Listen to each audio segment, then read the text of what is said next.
Hello' everyone, welcome to my another vlog. ইয়াৰ ৰাতিপুৱা মই শুই উঠি স্কুলৰ বাবে ওলালোঁ আৰু আজি মোৰ দিনটোৰ ব্যস্ততা ইয়াৰ পৰাই ষ্টাৰ্ট হৈছে।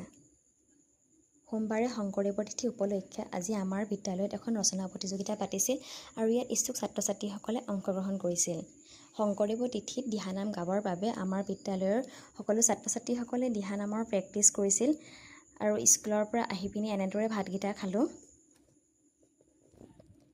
আবেলি আকৌ ভাবিলোঁ অকণমান ওলাই যাওঁ, বজাৰ কেইটামান কৰিব আছে, সেয়েহে দোকান এখনত গৈ বজাৰ কেইটামান কৰিলোঁ।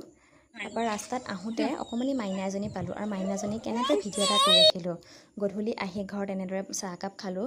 চাহকাপ খাই হোৱাৰ পিছত দেখোঁ আবাই মাংস লৈ আহিছে আৰু লগতে মাংসৰ লগত বনাবলৈ এটা কলডিল লৈ আহিলে।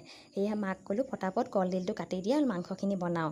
তাৰপিছত এনেদৰে কলডিলটো কাটি হোৱাৰ পিছত মাংসখিনি ধুনীয়াকৈ বনালোঁ আৰু ৰাতিৰ সাঁজত এনেদৰে আজি খালোঁ। আজিলৈ আহোঁ, বাই বাই।